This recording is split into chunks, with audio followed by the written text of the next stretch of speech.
3, 2. I think it's going. Is it? Okay. Famous last words. It's live. Welcome, everybody.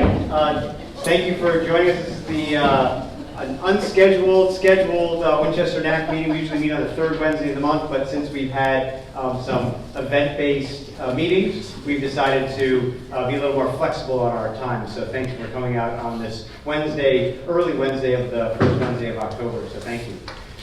We'd like to start off with just introducing who the team is here. Focus.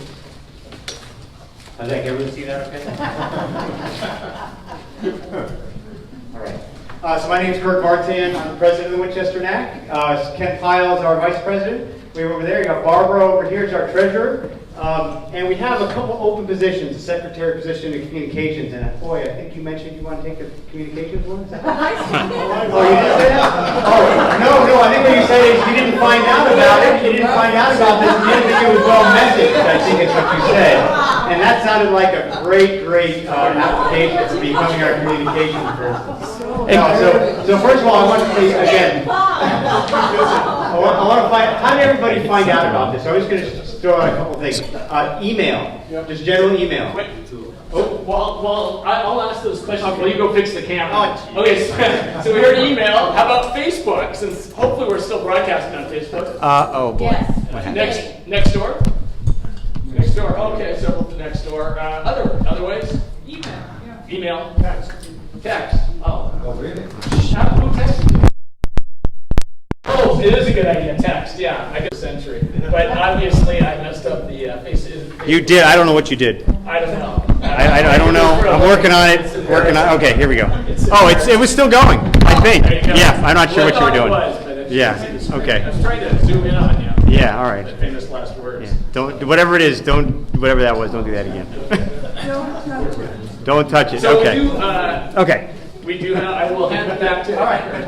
Okay. So the email. I said quick. The email that came across. Did it come from the Winchester NAC email blast? Is that how you? Did anyone get it? Anyone get it from somebody else personally? Not from not on our email list. You got it personally. Okay. Anybody see our Facebook event post? Other than Doug, thank you, Doug. All right. Just shout out. How many people have been to a Winchester NAC meeting before? Oh, okay, got a bunch. All right, appreciate it. Thank you. For those of you who aren't here, welcome. Thank you for coming. We're just, for those of you that don't know, we're a collection of neighborhoods. It's called Neighborhood Action Coalition because we're a coalition of neighborhoods. Our neighborhood range goes from Prune Ridge at the north to Hamilton at the south, from 880-17 to the east, and San Tomas to the west. So it's a big kind of rectangle that takes up our space, and it includes mostly San Jose D1, but it also includes San Jose D6, as well as part of Santa Clara, District 6, and a little bit of Campbell on the south side. Okay, we will march on. Quick agenda. This is a quick agenda review. We're going to reach all this. I'm not going to read all the agenda to you. But we have some exciting things to cover tonight, especially around mobility, and we're going to take you through to a couple of different areas, especially in our area in the innovation zone here that Chappie has identified. Before we do that, any additions or changes to the agenda that anyone wants to make? No? Okay. Okay, so one of the things we like to do is to make sure we're always grounded. What is our vision of this organization? And it's to ensure quality of life and economic development in the Winchester region through innovation. We always like to do that so everybody understands kind of what our driving message is and what grounds us in terms of the presentations that we make to you, the programs that we make available and try and coordinate, as well as guests that we invite, always with this focus. We've done things in the past around teachers' housing, around ADUs, and a lot of technology stuff in development.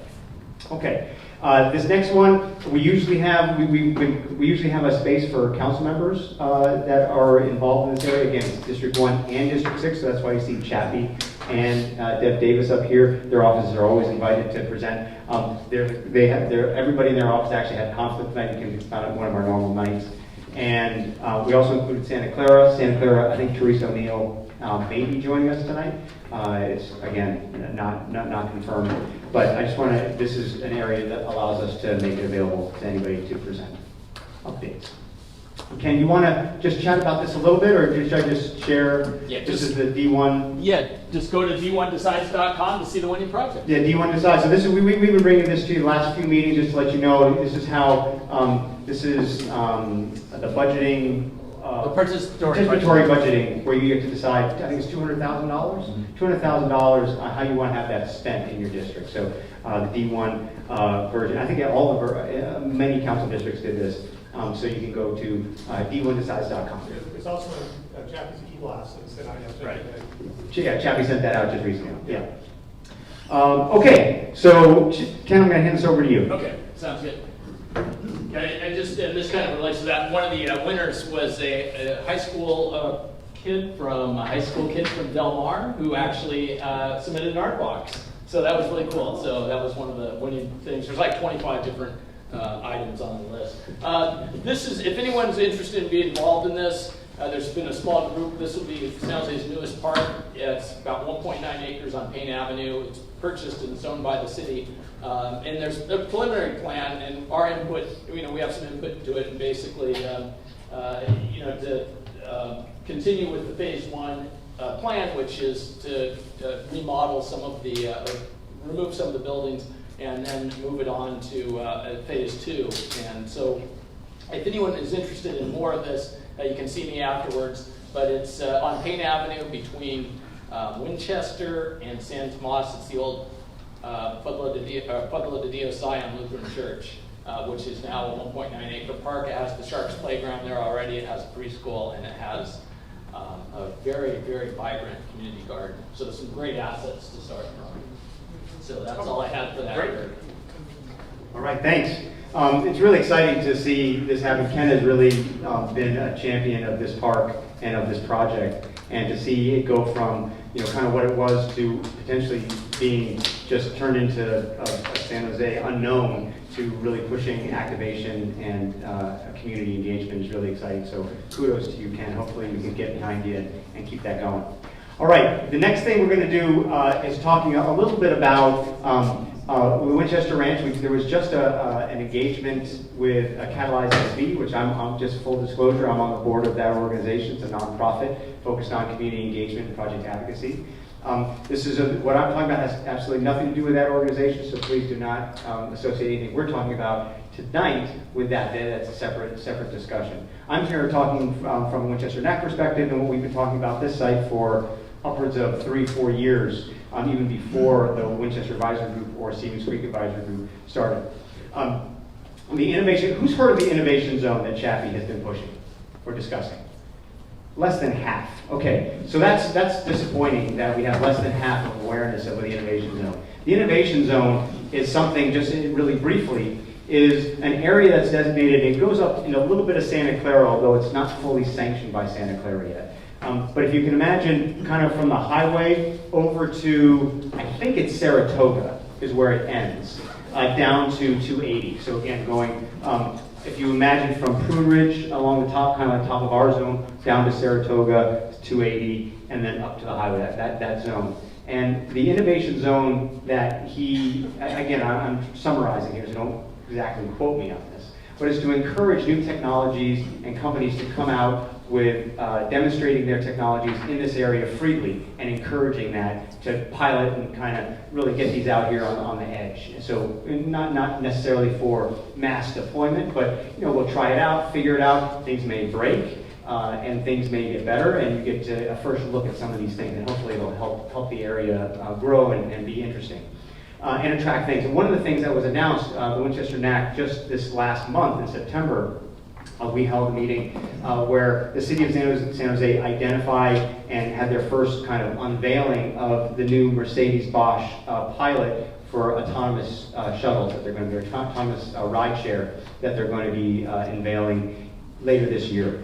And so I know other neighborhood organizations are getting this presentation. We were honored to be the first group to get that here, and we had a good crowd of probably 50, 60 people. They had one of the sample cars out front. We got to play around it and check under the hood, actually the trunk, and see all their equipment. I don't think they wanted us to see all that, but we did. And we didn't get to ride in it though, so that's stage 2. One of the things that the Corey Neighborhood Association, which I'm on the board of, is going to have next month. They're going to bring that out there again. So if you didn't have a chance to see it, stay tuned for on next door, and they're going to be presenting that autonomous presentation again. So anyway, that's just an example of one of the items. You can expect things like maybe new wireless services, maybe 5G services might be out here. Again, this is not proprietary. I don't know if that's what's going to happen. That's just what I think the Innovation Zone may encourage, are those kinds of things. So maybe a new layer of communication technologies, maybe transportation, other transportation technologies, and services. So that's what the Innovation Zone is designed to encourage. Okay? So with that in mind, in the spirit of that, we're looking at what's happening in the area right now, just in this part of the Innovation Zone. Not looking to the west, because there is more stuff, not much, but mostly it's happening along Winchester and a little bit along Cedar Street, mostly Winchester. And if you look around, the Volar we've seen was entitled and approved a couple of years ago. The Spunk buildings over at Santana Row have now been completed. This one was done last year. The new one, 700 Santana Row, is basically finished now. They're just doing the tenant improvements. And now Santana West, which is just north of the Century, or part of the Century Theater right now, the site, that's being developed right now. You have 3 different projects along Winchester, and this is part of the Winchester Advisory Group's work to create an urban village plan here to encourage development and redevelopment of some of these low-utilized sites. So if you look at this one, is the 76 station over on Olin. That's on that corner there. That's going to be a residential with ground floor retail. The one right next to it is a piano store. That's going to be same thing, residential building with ground floor retail. These are small, 36 unit, 24 unit, 18 unit, something like that. Not big buildings. And then the Cons property, the Cons Garden, that is going to be also a residential building. That's like 38 or 48 units with ground floor. So that's what's happening along here. So, and you can imagine other smaller businesses doing the same thing over time as that goes. And one of the things that we see here is the Winchester Ranch, and this is something that we've been talking about for a number of years during the Winchester Advisory Group discussion and at the WNAC on how can we see this 16-acre site really embracing the spirit of the urban village, because it is part of the urban village. So what we want to do is kind of take you down a path of what happens if we look at stuff around it, like the Century 23 site, which has now been leveled. If you haven't seen the Century sites, these are all gone except for the Century 21. That's all leveled and being developed right now, or being worked on. So if we continue again, just to focus on the Century 23 and what that represents in terms of scale. This is, keep in mind, this is Century 23. This is kind of a reset of that. The Volar, which is one of the mixed-use apartment buildings, which is just across the street, not built yet, but entitled. That's about a 200-foot, 300-home apartment place. So what does that look like if you kind of looked at that on traditional building? Like if you had single-family homes, you put 300 homes, what would that look like? That little less than 1 acre parcel would turn into roughly 68 acres. Just to give you a sense of scale on what happens if you were to take that and kind of squish it down on one level and spread it out with 9,000 square foot lots, which is really what's in this neighborhood now. Okay? So these two things are roughly equivalent in terms of accommodating people, not necessarily space, because obviously there's a difference in space. Okay? And then, just again, on the same idea from scale, this site down here, which is where the ranch is about 17 times the size of that less than 1 acre site with the Volars. And the proposal that's there right now is really only looking at the equivalent of 2 Volars. Right? So if you put 2 Volars, you'd have roughly the same amount of apartments on that site, but you'd still have about 14 acres of open space left over. So the question is how are we innovating? How are we're having a discussion around this site as part of a larger context in the area? And if you did that, what would happen if you then incorporated this Century 23 site with transportation ideas? Could things like that end up working? Or even having the Century 21 being kind of a transportation hub for discussion and stuff like that. those are things we just want to have in the back of your mind. This is something that we've talked about with the council office in the past. And Ken, if you want to join me up here for this next slide, this is something that we just wanted to review with you. So just with this as a backdrop from context. And this is the... Oh, okay. So I spent like 1:30 the other day looking at the EIR for the Winchester Ranch. And there's probably hundreds of pages, and I barely looked just through the transportation. Almost 300. So my kind of conclusion was, and after remembering, a meeting we had with Vice Mayor Jones a year ago, we documented, that we never really started the formal process that he talked about of re-envisioning the urban villages with the Winchester Ranch as part of it, because it was ignored during the WAG and the SCAG process because the uncertainty. So this is that was my thought, and I think Kirk agreed. Is let's start that process and re-examine the assumptions too that were part of that. We have some actual data now. We're 2 years in. Maybe we'll have some informant. And my thing was, until you do those, how can you change the general plan? Maybe it's a 6-month process. Maybe it's a year. But it just seems like until you do those things for a 16-acre out of a significant area, it just seems kind of premature. So the comments are due by October 15th, and the thought was. We've done this before with certain projects where the WNAC has submitted comments, and that's the thought is, the group supportive of that idea of doing group comments, and if so, if you're interested in being part of it, it's on a Google Doc, and we would just do some iterations and have them done before October 15th. So I guess the question would be, show of hands, should we move forward with this as a WNAC type recommendation? And who would want to be a part of reviewing those comments? Well, we'll do the first one. We'll take it first. Do you think we should move forward to this show of hands and see if there's kind of a majority of hands? I actually have some questions. Yeah, sure. I'm not on top of this issue. It sounds like an awesome idea, community input, and do something really amazing, addressing solutions, innovation, engage youth, and so on and so forth. So my question is that, who owns the site? Who's going to pay for the development? The owner of the site is Pulte. So they're asking for an amendment to the general plan to change it from its current zoning to, I guess, really residential. Yeah, it's a residential only plan, right? Yeah.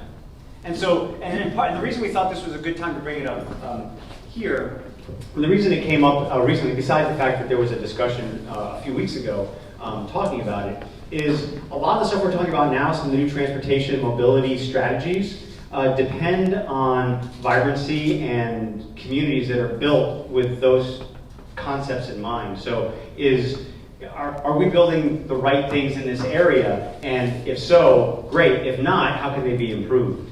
And that's really what this is designed to, is to start have that kind of conversation. And so the letter that we're talking about is just kind of trying to document some of the best practices that we've learned over these years that we've seen, and then we wanted to give feedback into the discussion to analyze as part of the environmental review.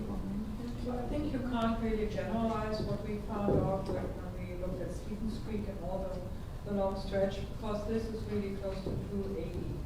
And if there are people living there who have designed it also, so we have to look forward and think forward and make sure that the noise is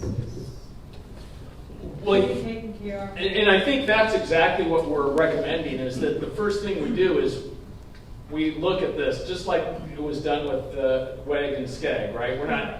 We're not prescribing anything in this letter other than to say that we don't know because we didn't look at it the first time, right? That part was ignored. And even the part 280, the overpass, that was kind of ignored as well, right? And that was something on the dais that Vice Mayor Jones said, is that we need to look at capping it, right? Yeah. And we haven't officially done it, so.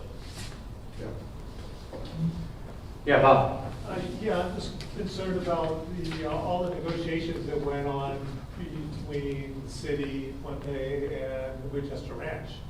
And how does this impact that? Because there was a lot of decision making that was done behind closed doors that went into the current design. And I'm not sure if that's going to negate the agreements that are already been made. So the question is, well, what about all the discussions that happened in private with the ranch and the city and Pulte? And agreements. Specifically, one of the things that's really critical is the seniors have assurances and a guarantee in writing from the developer that they will have replacement housing on site. So that is a guarantee. That is part of a legal document that has been guaranteed to them as part of any change that happens. It's been made very clear that that document is completely separate from any development that happens.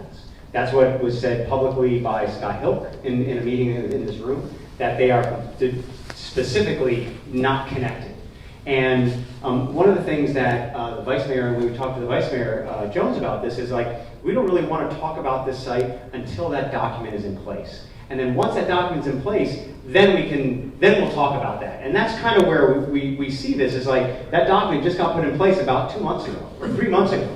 And so we've been trying to get this discussion going forward, and it's been, I'll be candid, a challenge, because no one knows how to approach this because of, I think, exactly what you're talking about. No one wants to risk that thing. And so we want to be really sensitive to that, but that's kind of where things are. We haven't been able to talk about it before, and now we're at a point where we can talk about it, but now we're not talking about it.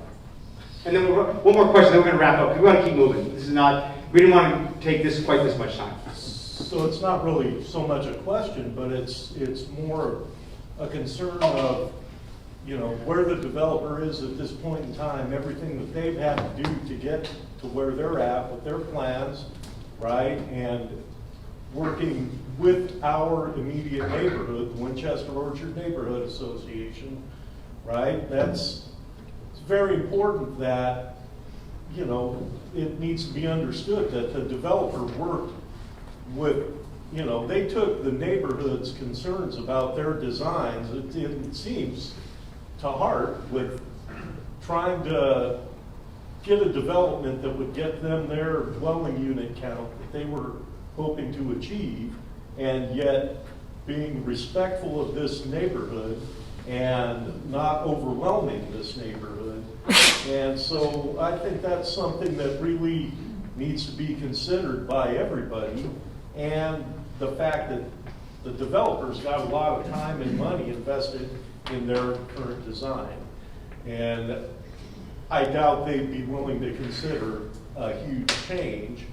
And, if they've got the right to seek a general amendment plan change, and that's within their purview, and that's within the city's purview to do that, every one of us has the right to maybe argue that, but, we're a neighborhood, they're a business, we all together are a larger community, and what's right for everybody, especially the people that are most directly affected. And that would be the seniors of the park, who are going to remain, and this neighborhood, which will remain. So that's what I've got to say on this particular topic. Where's Chappie on it? I'm not even going to try and speak for Chappie at this point. Other than he had committed to doing this process, yeah, right? What we're saying we've got the letter, right? This is what he committed to do. Yeah. This was his interest about a year ago. And I think to put it in the context where this goes is, and again, I'm not being prescriptive or anything, but it gets back to the transportation, right? Making sure that we're planning things for the future. Someone said it, right? That we're designing for 20, 30, 40, 50 years from now, and and not missing something. So that's the main thing. It's just, let's make sure it's there. And I think the next slide, actually, I saw this study the other day, and it's really disturbing, because I've been a big champion of the urban village dream, right? And I think it makes a lot of sense. But Daphne actually said something the other day that was very disturbing. She said that only 6 people actually live and work in Santana Row. Does that sound like the right I number? think that's something. I think that's what he said. Yeah, and there's, I'll show you a statistic in a second of what the work, that overlap is in this area now.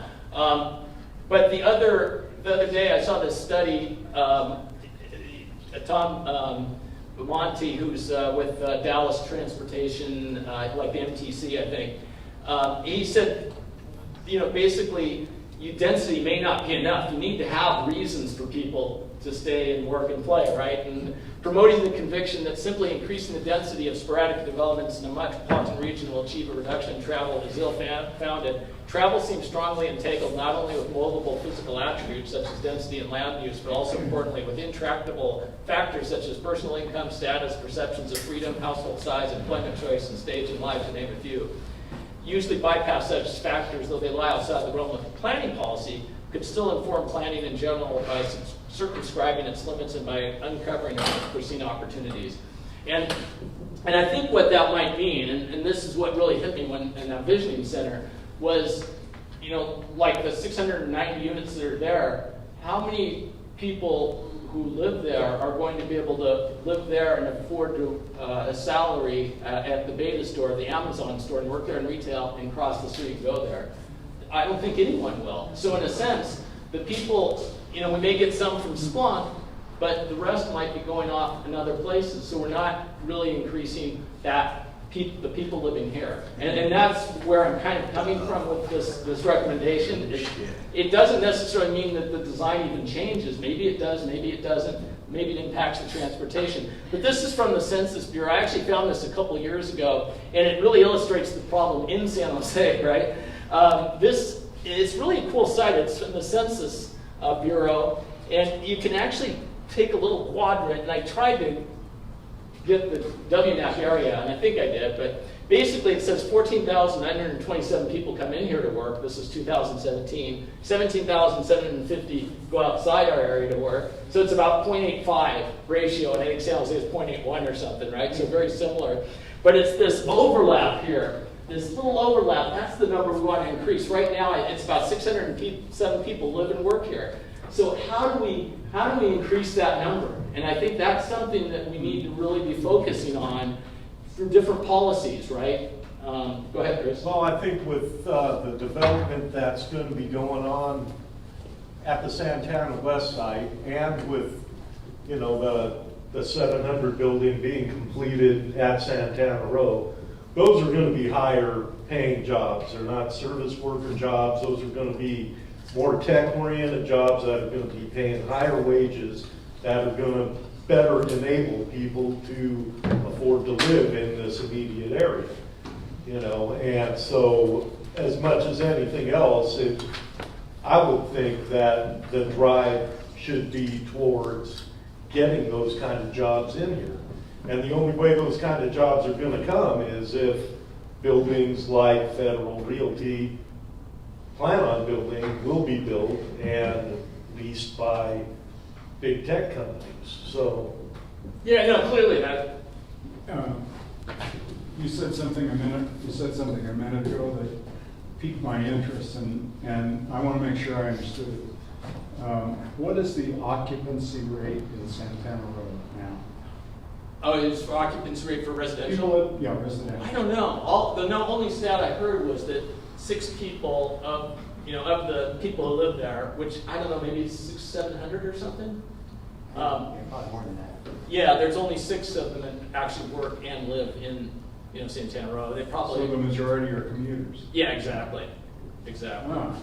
I wouldn't think that there would be many. No, I mean it'd be probably people from Splunk and stuff, and be the more likely ones, maybe Alpha 5. So I just have some questions about the meeting today. So it sounds like what I read on the agenda, basically, we want to figure out how to make this sort of like more user-friendly for people who live in this neighborhood.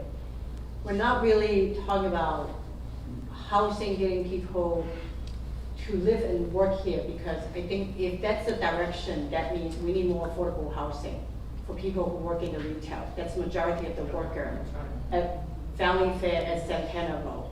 We don't need more high-tech buildings they can afford anyway. So So I think, you know, we need to kind of understand what is the purpose of this meeting. Yeah, so this- Right? It's not about affordable housing, trying to get more people. If it's affordable housing, then it's a totally different Yeah, discussion. no, this isn't, you know, let's not digress too far into this. It's kind of setting the stage more for what the next part of the meeting will be is on active transportation and the complete road, right? We've got, and you'll see a video here in a minute of Winchester, and you know, we've got obviously the road part of it. It's at some level, but then you have the biking and you have the sidewalks and so forth, and they all kind of work together, right? The land use and the transportation, and you can't really separate them because make a decision one place and it affects the other. And tonight the focus is going to be on the active transportation. We'll have Doug and John talk about that in a moment. This was just more kind of food for thought. The reason that we brought this slide up was just, again, in the context of that Winchester Ranch, and you know whether we want to move forward with a group comment or not. And I guess back to that fundamental question: do we want to try to do this as a group, or just does everyone want to bring in individual comments? Ron, do you want to make one last comment? Yeah. This I mean, topic. I really do think that it's the WNAC should be involved in that, because if they're not, we might as well just kiss the urban village concept goodbye and say, a developer can tell the urban village goodbye and we don't care. And I think it's important. So, with show of hands, should we go through with trying to put together a letter? I see about 4 hands, I think, so. What's that? You're in the border? Okay. Well, maybe we can readdress that later. But speaking of borders, are we ready? What I wanted to do was, we failed to introduce some of our elected officials and representatives from the elected officials. Bob actually is on the Santa Clara County Planning Commission, and that's an all-volunteer position, so thank you, Bob. As of when? Thank you, Bob. And we've got Basil from Basil. I said it right. Okay. From Susan Ellenberg. Supervisor Ellenberg. I wanted to say council member. And then David, you're with Supervisor Cortesi's office. And Lou is with council member Beth Davis's office. Hi. Hello. I'm new to her office, so she wanted me to hi. You better But she wanted me to stop by since we're our district's border, District 1, and I'm sure we're going to share lots of different things. So just wanted to introduce myself, and if you guys have any questions, feel free to contact us. What's your role in the office? I'm going to do a lot of transportation issues. I'm the deputy chief of staff. Yeah. So, Okay. but I'm going to be working on a lot more transportation issues. Yeah. Okay, I'd like your business card because Sure. I'm the I'll traffic right and here. transportation liaison for the neighborhood, and we've got a lot of questions and concerns. Sure. Are you in District 1 or District 6? District 1. Okay. All right, here. So back to the, and this kind of relates to what we were just talking about. We'll just go through this in like a minute or so. One of the things, the grand ideas that we've had for a long time and didn't get a chance to get fleshed out in the urban village process was the idea of covering the freeway. Cover and connect, as we say. And it sounds ridiculous, but there's been a group of us who've been working on this for a while. I guess I don't have any of the fun pictures, but we have tons of fun pictures and tons of examples where freeways have been covered in different places. And it's Dallas being the best example, Clyde Warren Park, $110 million project, $55 million from private, $45 million or however the numbers work out in public, and they covered a 5-acre freeway. And now it's a park, it's activated regularly, and it's bringing the community together. So that needs to be part of the conversation, particularly since we're talking about right there. So now we'll get into the heart of the conversation. And on Saturday, I did something that I don't know why I did it, but I did it. I walked from Hamilton to Prune Ridge with my phone. I'm now attempting to walk the portion of Winchester that goes through the Winchester Neighborhood Action Coalition. So we just started at Hamilton, we'll be headed to Prairie Ridge. So we were at Campbell, now we're in San Jose. We'll time-lapse this. And our first stop is the development on Cadillac and Winchester. It will be a 5-story mixed-use development, and we'll see that probably around 2021. Let's continue. There's not much going on between there and Payne, although the one big thing everyone is excited about is the Safeway store. Personally, I know it goes from 2 lanes to 3 lanes here. So there's all that mixing and matching, right? You're changing from 2 to 3. Bike lanes sometimes, parking sometimes. And then this happens. Right? And that will be, well, you'll see in a second. This is 1212 Winchester. This is going to be home to a 6-story, 113 hotel. Those are a couple single-family homes right now. Need the sidewalk situation here after it's done.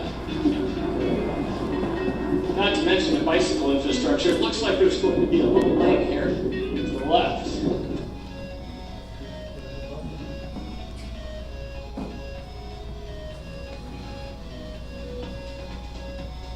And just like that, it goes from 2 lanes back to 3. And right here, and across the street there, at what is the Dynetics building, is going to be a 7-story building with 6 floors of condos and 1 commercial mixed-use retail. And amazingly, I forget to mention anything about the here at the corner of Wood and Winchester, which has seen the most significant changes. Those traffic islands will be going away right there, and we'll have this new kind of curb configuration. Also, the utilities have been undergrounded, or will be put underground mostly. Got these new robust light poles too. Traffic poles. And then we have this public space. And that'll be on at least 3 of the 4 corners here.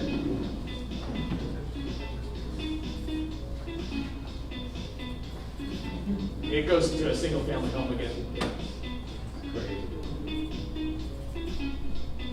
So this is like 3 houses worth of lanes where it goes from 3 to 2. Goes back to 3 lanes.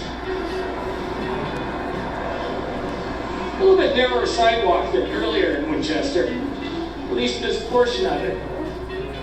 And it's kind of unfortunate because they just did their landscaping here in front of this business. It would have been nice if the sidewalk had been extended. Yeah, they could have extended it out so it's even with the other sidewalk, right? So again, the mismatching of the sidewalks, and there's no bike lane. Same again, this sidewalk was just widened. I know I'm going to run into that hole one day walking. I don't pay attention. The concrete element further, but it goes from narrow, a little bit wider. And this is the former home of Victor's Taqueria, and it will be the future home of Dunkin', known for their donuts and coffee.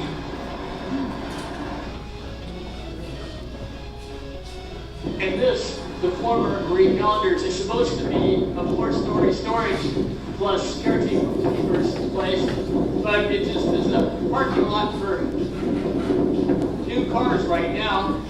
Don't know what the status is. Over there is supposed to be a 2-story gymnasium.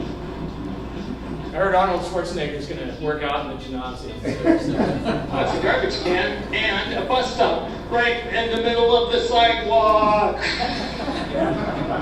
Again, I told you I'm clumsy. In the morning, the left lane over there gets really backed up and backs all the way to Winchester. I should just say back. The bike lane on the north side of Tish. The Winchester Ranch Mobile Home Park is there, and this will be replaced by about 690 units of residential. And here's a pull-out for the buses, so they don't block traffic. And there's a little bit of lane for a bike. And across the street is Santana West, up to 934,000 square feet of commercial space. And across the street at the 76 station. Look forward to 5-story mixed use, 27 residential units right there. Similarly, the piano shop there is right there, has also been purchased and will be developed into a multi-story building. And 350 South Winchester is the Pilar, the planned Pilar. 18 stories. It will definitely be a landmark in West San Jose. Just keeps going. 5 levels of mixed commercial and retail are planned for cons.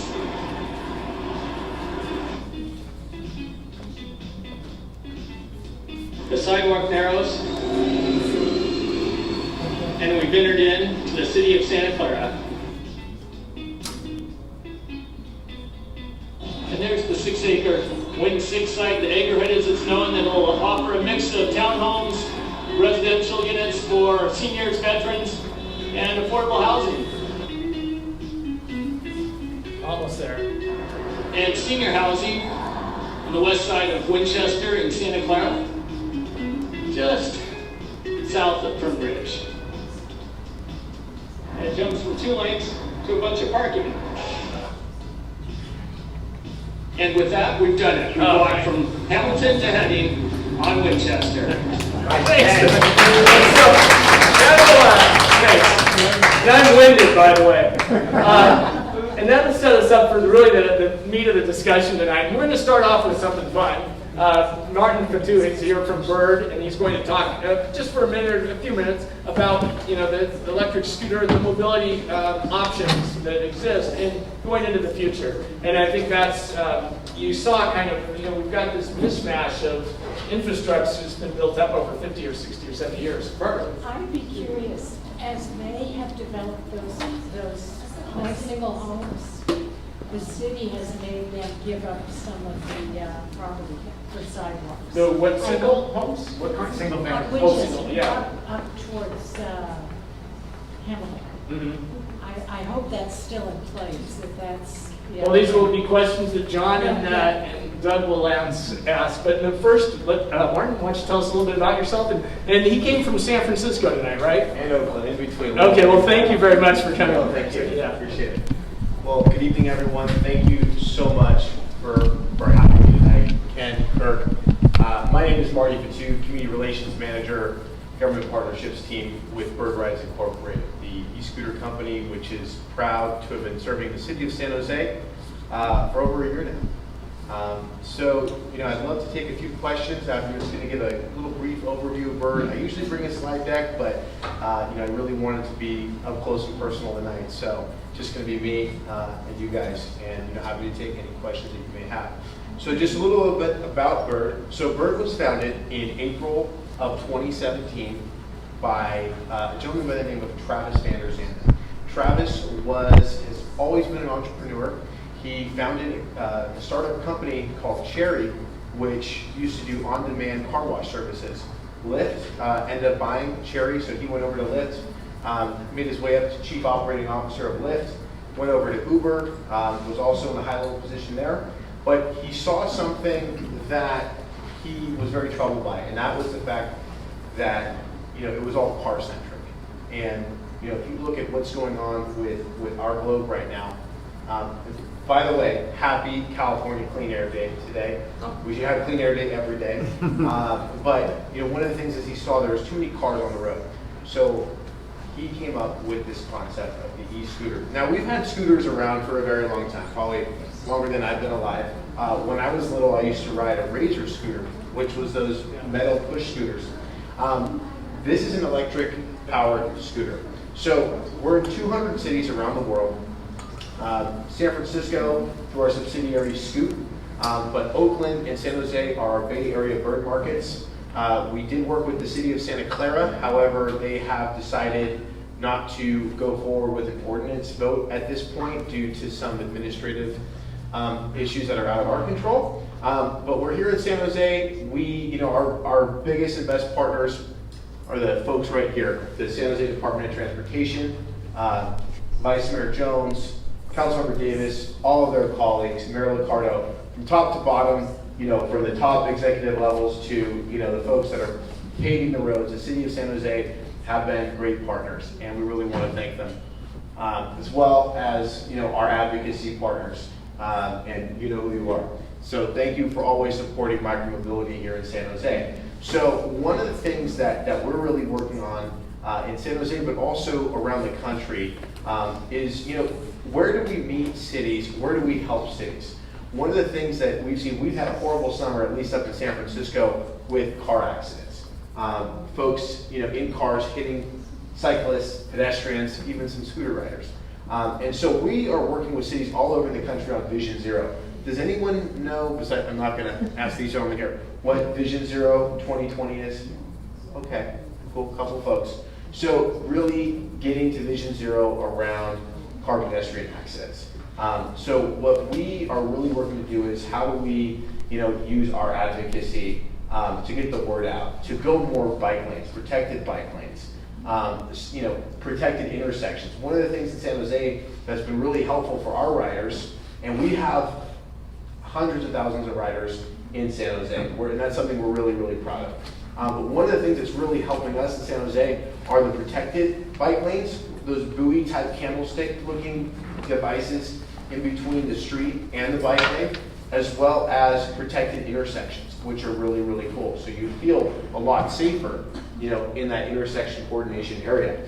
So I'm, just a couple more things, we have saved, just with Bird, and there's a lot of other companies in this space as well. You've got Lyft, you've got Uber, the Ford Motor Company even has a brand. So a lot of different, a lot of different corporations and companies are really in this space because, people love getting out of their cars.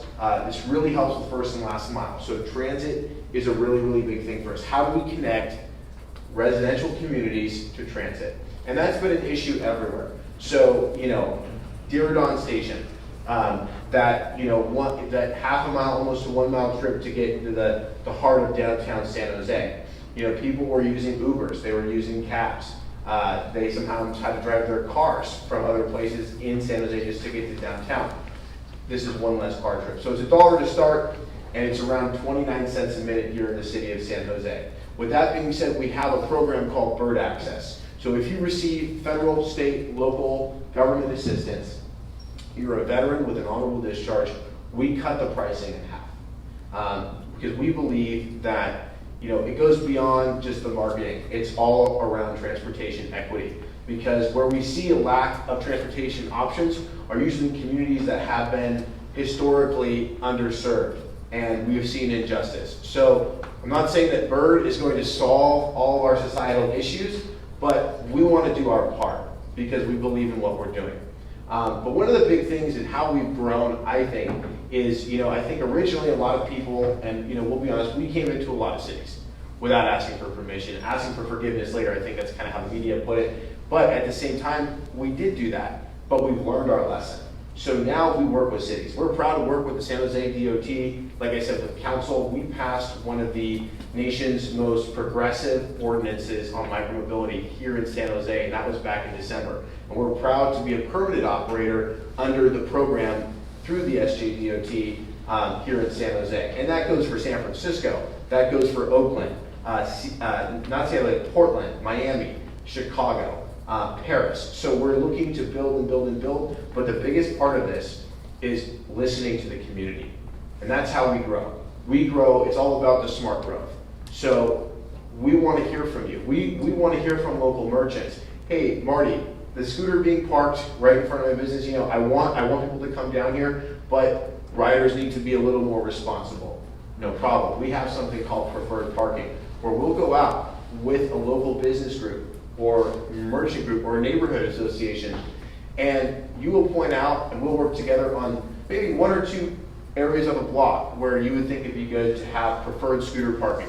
We pay for the paint, we work with the city and get the permit, and we do stenciling, where we tell our riders, okay, you're on this block, here are the 2 areas we'd like you to park. If you park in these little zones, we'll credit your account. So incentivizing riders. Now I know that might seem weird, why are we having to reward people just to do a courteous thing, but I think it goes beyond that. I think it creates a better sense of community, and it's fun. and everyone seems to be more engaged when we have those kinds of processes. So just real quick on the vehicle, by the way, we believe in helmets. It's not required by the state of California to wear a helmet anymore if you're 18 years of age or older on an e-scooter. We do encourage people to still wear helmets. We've given out 50,000 helmets at events all over the country. We just did something up in Oakland this morning and San Francisco yesterday. So I know I passed out a couple helmets. I've got a few more on the back table, and those are for your taking. We really encourage you to use them on a skateboard, a scooter, or a bicycle.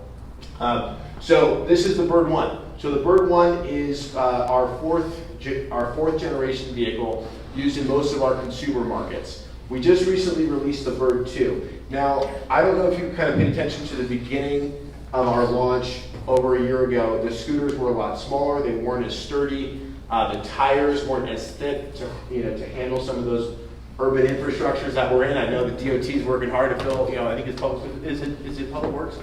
We do payment. Got it. Yeah. So always trying to make sure that we have the safest vehicle. The base is a lot broader, so you have a little more wiggle room when you put your feet up. Do you want me to demonstrate or Sure. Yeah, totally. And the other part of this is the brakes are both in the front and the back, but you have one brake up in the front to control the entire vehicle. So you feel a lot more in control. On a lot of our older vehicles, sorry, they are flat actually. Yeah. But on Don't break your ass, Ken. On our older vehicles, you'd actually have a front brake and a back brake, but now everything's controlled up in the front, which is actually easier for a user to operate. So with that being said, I don't want to take too much time. I'd love to take any questions you may have. And thank you again for having us. Yes, sir. I've never used one of these things. I haven't the slightest idea how to work one. How long did it take one home tonight? Where would I find one? And how would I go about firing it up to take it home? Great question. Repeat the question, summarize the question. Sure. So, gentleman's asking, how do you go out and grab a scooter to use it, to try it, and how do you hold on to it? So, the Bird app, it's all controlled by our mobile application. So, and actually, this community here, this neighborhood, is not currently in our service area, and that was due to a couple of things. Oh, okay. That was due to recommendations initially with our senior management and the city, but also our own decision as well. Now, we are happy to extend the service area if if we build some community consensus around extending it. Like I said, smart growth. We don't want to go into a community and start serving it. But long story short, with that being said, it's all GPS powered. So you know exactly where the birds are. You'll see our logo on the street map, and you'll be able to click on a specific scooter, and you'll know before you even get there that you'll see the battery power, how much charge it has. Now, this vehicle here, and which most of them that you'll see in San Jose, is double the battery life that the earlier model had. So the range on one battery charge and one full charge is around 30 miles. So with that being said, it's, like I said, it's $1 to start. You scan on the vehicle, so there's a hologram. You scan the QR code with your phone. You do have to have an iPhone or an Android. Now, we do have a call to operate number as well if you don't have an Android or an iPhone. That's a little more complicated, and that usually takes a little more instructions. But with that being said, you're charged per minute. So right now in San Jose, it's 29 cents. All of our markets, it ranges from 15 to about 30 cents. So given, I think we were talking about housing earlier, this area is pretty expensive. San Jose, San Francisco, the Bay Area, it's very expensive to operate a business here. We want to be as equitable as possible, and we hope to lower that price, but right now it's around 30 cents. But with that being said, if I would like to ask Ken and Kirk, if you could kind of maybe send my contact info out. I'm actually really low on cards, but be happy to meet you somewhere, grab coffee, and do an instructional. Be more than happy to. Mary's going. Yes, Mary. What are the job potentials associated with this, local job potentials? Say I'm a high school student and I really love tinkering around with these kinds of things. How do you get the repairs done? And I know there's the trucks in the middle of the night that go around picking some of them up. Workforce opportunities. For every 100 scooters deployed in a city, it's over $50,000 worth of revenue for employees and gig workers. So in San Jose, we have a service center, which is over on Felipe Avenue.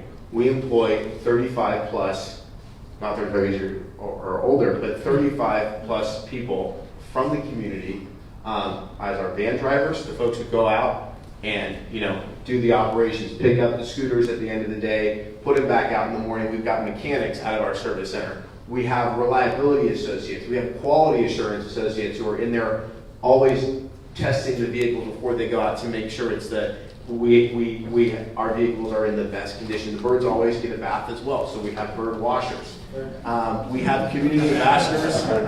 No puns intended, by the way, at Bird.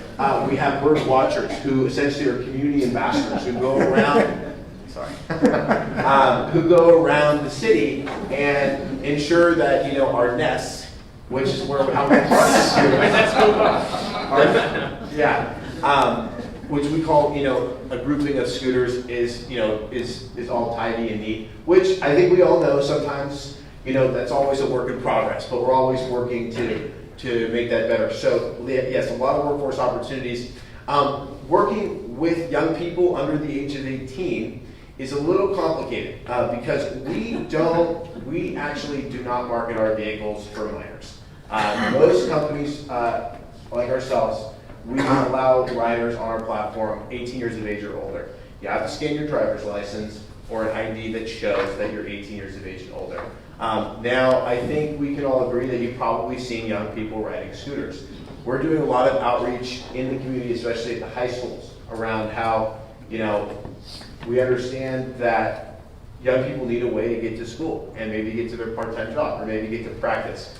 But right now, where our technology is at, we're still, really wanting to really create the demographic of 18 years of age and older. With that being said, we do a lot of work with schools where we talk about entrepreneurship.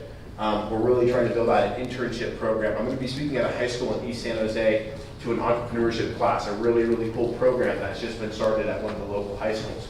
Because we really want to create pathways, not just to those, hourly operations jobs, but coding and sales and community and government affairs. And because we need local people to really spread our message in each local community, because they're not all the same, as we all know. So, you know what, I'm thinking, why don't we table the questions so we get John and Doug to do their presentations, and then we'll have some time for Q&A at the end. Most definitely. Yeah. Thank you. So, with that, I think that is, you guys have a PowerPoint, don't you? Yeah. So, we should have been loading it on here. Okay. Oh, you got it already? Yeah. Okay, so who's going to start, Doug? I'll start, yeah. So, you guys probably recognize Doug Moody. He's went through took all the arrows of the WEG and SCAG process, spent many nights with us, rode his bike here. Yeah, I don't know if you did tonight, but you used to. I used to it. I did not tonight, no. Is that when you're supposed to? That's John. Yeah, so we talked, we kind of set the stage of, we've got a lot of development coming in. You saw the current situation. I'm done this second. Yeah, well, no, we have the current situation, but then there's this future with the development, and there's future mobility, things like we saw with Bird and other things. So with that, Doug, why don't you take us away and tell us what the plan is. Good. Will do. Thank you, Ken. Thank you, Kurt. Thank you for reminding me of all the arrows I kept when I was here. I was going to say, it's nice to be having a Cypress Community Center, but when you remind me of the past. Just kidding. It's so nice to see so many familiar faces. For those of you who don't know me, I guess you already saw this. I was the transportation planner for the Urban Village plan in this area. I was and I am. I think we went. Which button? Top button. Top button. How do I go backwards? Yeah, top button. Okay, cool. So I'm here to give a little update of Winchester and Stevens Creek, the future of them and where they're at today. Winchester, I think, is really going to be a success story of developing a plan, a partnership with the community, and then implementing that plan. Stevens Creek is also a success story, but implementation along that corridor of real fiscal improvements is a little bit further out, largely because of the multi-jurisdictional issues associated with that corridor.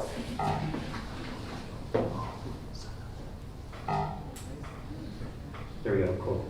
So Stevens Creek, I think it's important to know about that is there's two real big upcoming studies for the corridor.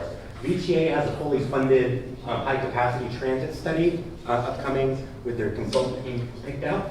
And there's also a potential joint transit and complete street study between the County of Santa Clara, San Jose, and Cupertino.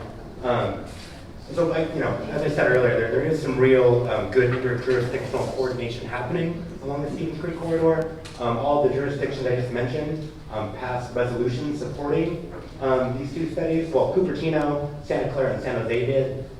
It's agendized for November 19th with the city of Santa Clara.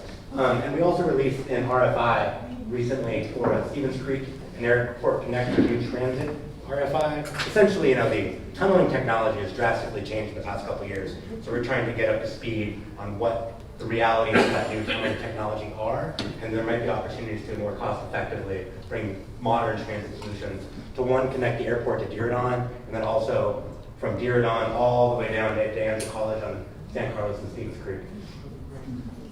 Yeah, good news, right? Now, moving on to Winchester, which there's a lot of good current news. So, the Winchester Urban Village Plan. As you know, we all developed that together. The concept for the long-range concept for all of Winchester that's included in that plan is also included in the Santana Row Valley Fair Urban Village Plan, is shown here to the right. But we need some more right-of-way to build out this whole vision. So Ken, the video you showed earlier really highlights this next diagram.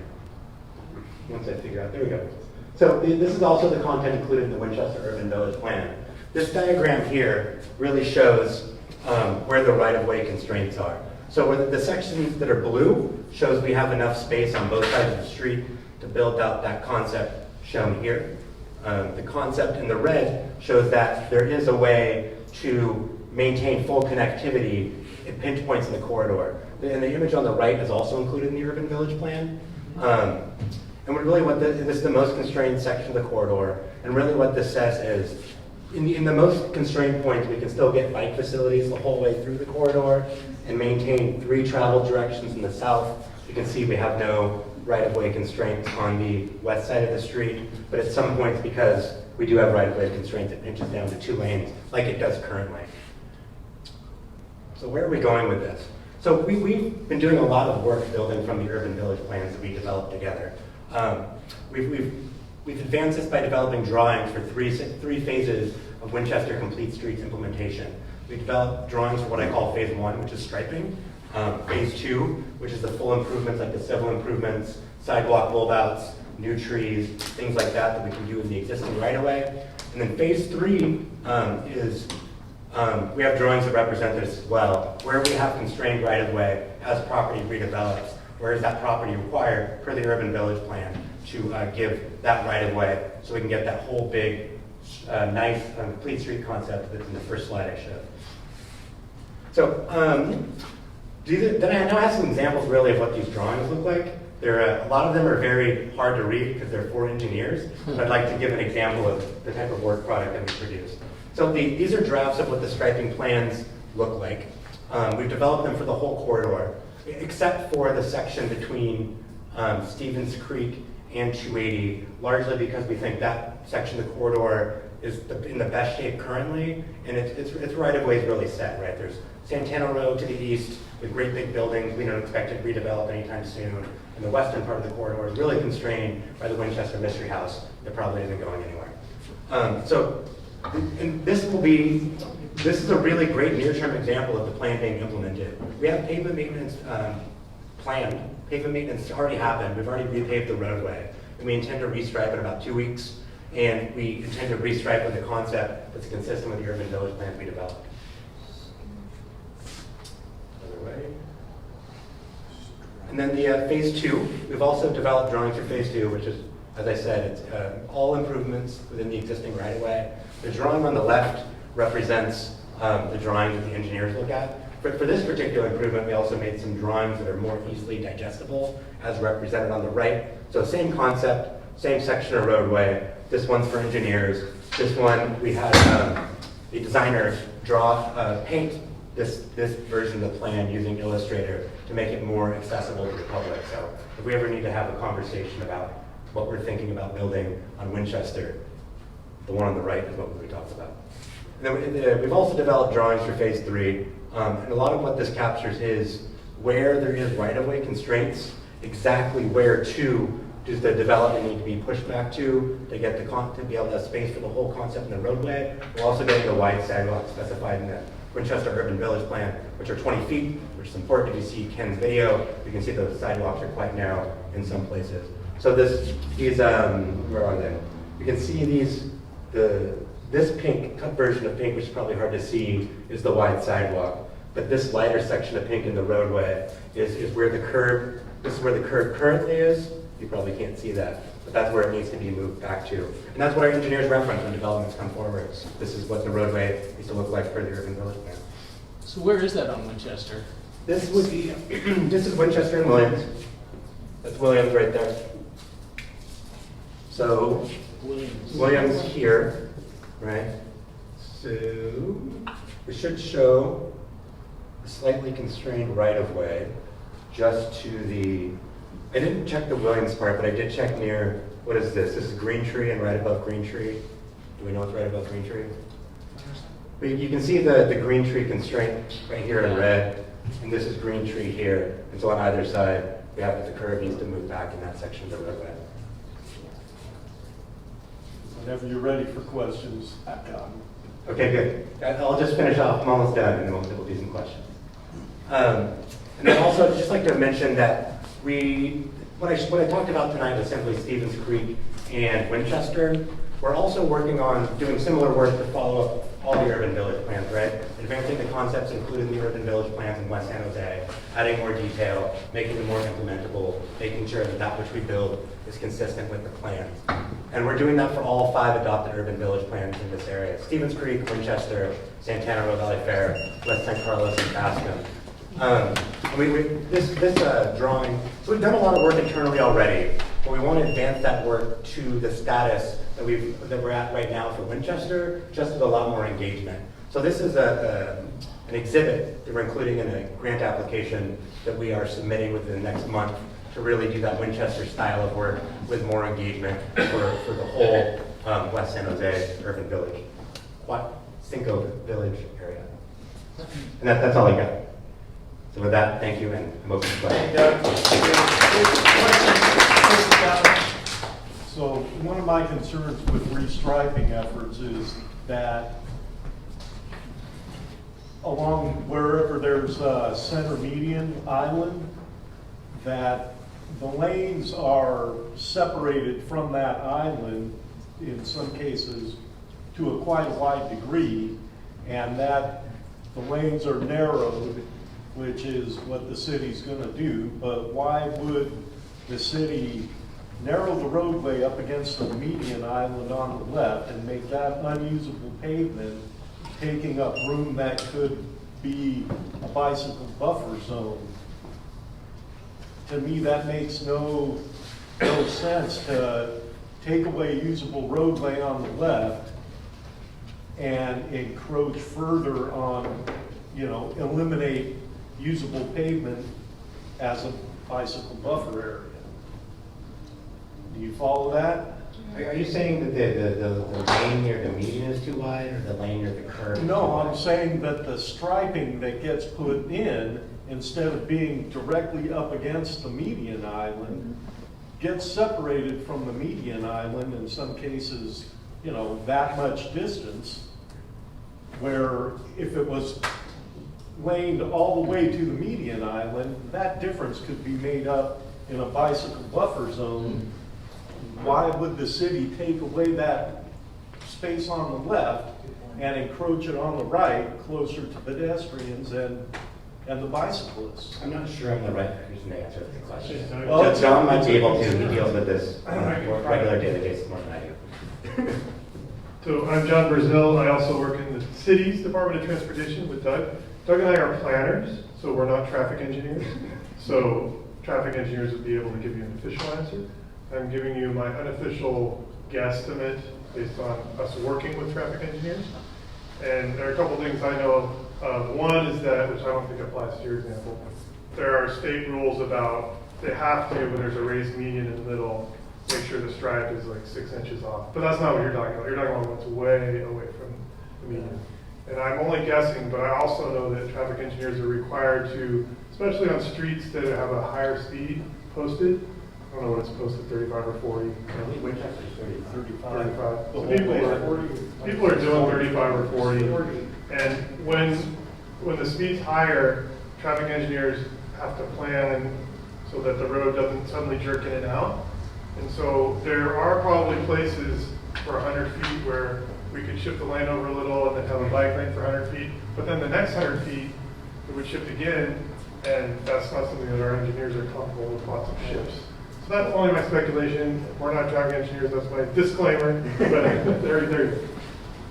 Thank you. Sure. Hopefully questions I can answer. Go with Steve and then Bob, and then back. So what I'm curious about is pedestrian egress and ingress from between Santana Row and Santana West and Santana Row, Valley Fair. Huge crowds go across there. Oh, yeah. Is there anything in the plan to deal with that? I do recall we had a big conversation during the urban village planning process where there was many community members that would like to see grade separated pedestrian bridges to cross Stevens Creek. And that conversation, the professional staff of the city largely disagreed because the professional staff and the consulting staff, because it really creates more of a Vegas environment. It still gives priority to cars and starts to remove an urban environment. So as far as I can remember, that was the discussion that was had, and that was the conclusion that we reached. And there's one thing that they're doing. They're creating a secondary crosswalk over at Valley Fair and Santana Row. Right now, there's just that one. Mm-hmm. They're mirroring that on the other side of that intersection. That was supposed to be done this year, but I guess it's later. Yeah, where the intersection of Santana Row and Stevens Creek is being redesigned to be friendlier for pedestrians. It's a concept where the intersection, curbs are 6 inches tall. So at the intersection, the street lifts up 3 inches and the curb comes down 3 inches to create a flush environment for pedestrians to make it a more pleasant crossing environment. I just add, those two malls are really one mall. Separated, divided by the street. Which I believe is 12 lanes wide, wider you really than have to think, you guys have to think that it's one mall, it's not two malls. Yes. Bob, go ahead, Bob. And Yeah, I would like to reiterate this concern as well. I think that should have been grade separated long ago. That's an incredible bottleneck on Stevens Creek. For shoppers. Yeah, for the cars, for the shoppers, very big, terrible, really need to grade separate. But anyway, I want to talk about planning, which is the long-term vision. And we just touched upon at the very beginning, but we really didn't discuss it at all. And that's the future transportation there, where we have the biggest urban village within the city, the second biggest downtown, which is the corner of Stevens Creek and Winchester, which is, as we saw in the previous presentation, there's a lot of development going on there. Then we have a number of other opportunities, sites along Stevens Creek. We have Apple, we have Pianza. We don't really have a decent transportation network there. It's just cars, and it's going to get worse and worse. So we were talking about alternative transportation roads, a tunnel potentially, or some type of grade separated rail-based thing. Ken doesn't like doing this, but maybe the Stevens, the 280 corridor. Grade separated above that. Oh no, what do you mean? I love using the center lane in the freeway, right? We've got a great right of way. I just don't want it to impact the cap. Oh, I see. But, what is the timeline for seeing something, real transit along the 280, along the Stevens Creek corridor? Summarize the question. What's that? Summarize the question. So the question is, what is the timeline to see a real transit solution down Stevens Creek? Exactly. I'll make one statement, then I'll directly answer your question. Stevens Creek, the San Carlos corridor, is VTA's second most used transit corridor in their whole system. But generally, VTA doesn't have ridership numbers comparable to other urban transit systems. And that's really the heart of what you're getting to, right? Yeah, there could be second traffic too of buses. Yeah, so this corridor is really wrapped up in interjurisdictional coordination issues, right? It's the jurisdictions. San Jose owns the southern half of the corridor, Santa Clara owns the northern half, and then it's bisected. It also intersects with county expressways. So the timeline's really, it's dependent on interjurisdictional coordination and getting the jurisdictions to agree to something. right? So the big picture, the biggest solution that Tommy was describing is from this RFI, right? That would be the tunneling type option. The deadline for that closed a couple days ago, so we're going to start reviewing those. But that doesn't mean we're hiring someone right away, right? It's just a request for information. Is that on the Winchester Stevens Creek corner? This? Yeah. Yeah, it's the RFI for transit solutions from the airport to Diridon, and then from Diridon to Danza. Oh, yeah, Danza. Yeah, but there could, that's long term. There could be near-term solutions that come out of VTA's high-capacity transit study, which should essentially answer the question of what type of transit is appropriate for the corridor based on the existing planning context, or what planning contexts need to change, like land use, density, diversity, design, to make more robust styles of transit more appropriate. And then following that would be a joint transit complete street study. So VTA comes out with a recommendation for the types of transit that are appropriate. And then from that, we plan a complete streets plan with a company transit solution for the whole corridor. But that's still dependent on the jurisdictions reaching agreement. So if it's a low-cost solution and the jurisdictions agree, it can be implemented pretty quickly. But if it's an expensive solution, even if the jurisdictions agree, we're still a ways out. There's just a lot of uncertainties around that corridor. And then back. Hi, thank you so much for the presentation. I'm Kevin Winspresident with Tessie's office. As you know, the supervisor is a board of directors member with VTA. Yep. So can you speak to just your level of involvement pertaining to the proposed study on the Stevens Creek corridor, the BRT, and just your agency's role in that whole thing? Yes, my level of involvement right now is, I'm involved, but like I'm peripheral within staff, right? So if you're talking about, I think if you're talking about a BRT study, yeah, you'd be referencing what I have here as the Joint Transit and Complete Street Study. Correct. Yeah. So if we agree to do one, right, if VTA leads it and the other jurisdictions agree to participate, the city would definitely be a full participant in that study. Okay, so as of now, are you folks involved in any part of the process? Yes, we are. Okay. The person most directly involved, well, there's many people directly involved. The person I work the most closely with that's directly involved with is Moody, who's our division manager for the planning, policy, and options team at the DOT. Okay. Okay. Jim and then Chris. And then that's it. Doug, you remember, and all the SCAG people remember that you paid a lot of money to hire that consultant that made those beautiful pictures, as you guys all remember those. I call them the ultimate pictures. That would be like heaven, you know, that kind of a design. He was a beautiful designer. Have you not forgotten that guy? And that McCool from MIT, I believe you're talking. You spent all that money on that guy in getting that beautiful plans. Yep. Can you implement those fantastic bike lanes that were protected from cars? You're referring to the streetscape drawings of the preferred streetscape for On SCAG. On SCAG, yeah, in the Stevens Creek Urban Village plan. You say those? Did you say them? They're still going to use those. Those exist. I see them someday. Those exist in the current version of the adopted plan that's also posted on the city's website. I think more than anything that represents at the time of adoption, the city of San Jose's position on what the streetscape would look like, but we only own half of the street.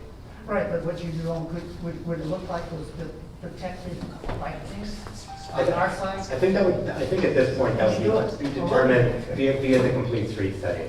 There's a joint complete street study between the jurisdictions. That's your goal. When that kicks off, yes. So to look like those. So we got a couple of questions. We got 1, 2, 3, really quick, and then we got to get to John.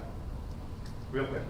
So I don't know if this is going to touch on what Mr. Brazil has to say, but the call for projects that the DOT put forward, probably the majority of the people in here don't know about this call for projects requesting funding by the city of the Association of Bay Area Governments, but there's huge dollar amounts that the city had requested for funding, and one of those projects would be complete streets along Stevens Creek Boulevard, install pedestrian, bicycle facilities, improve streetscape, improvements between Stern Avenue and I-80, and they're requesting $15 million for that particular project. There's tons of other projects, and the grade separated transit along Stevens Creek and San Carlos. The city has requested $2.1 billion through 2040 to fund that program. So, you know, they may know where this stands with the grant giving process through the Association of Bay Area Governments, but there's a huge list of everything from this futuristic transit all the way down to pedestrian trail improvements, and then the whole gamut in between that the city is requesting funding for. So should the city get these funds, that shouldn't be an excuse for the right things to happen. It's just incumbent upon us to make sure through our district council office and through the departments that I feel that it's highly important that we have an active dialogue with the DOT. And Doug's real good. I mean, Doug's a champion as far as I'm concerned with the DOT, but there needs to be an active ongoing conversation through Jessica and whoever else so that the community is involved and we just don't get striping that or whatever, right? There needs to be active engagement. Are you referring to the Plan Bay Area call for transformative projects or the Plan Bay Area call for projects to be included in Plan Bay Area 2050? Plan Bay subject, Plan Bay Area 2050 call for projects, and this was yeah, that's right. Yeah. So I've just mentioned that there were two calls. One was enormous. One was call for transformative projects, which is $1 billion plus projects. But I'd like to mention that we included freeway caps in that, which generally, yeah, we've also had a long conversation about freeway caps here. I think generally we support the idea. We just have a lot of concerns for how we're going to pay for it.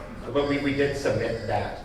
But that was the really bigger picture one. I don't think freeway caps found its way through. But what you're talking about now is really the more grounded one.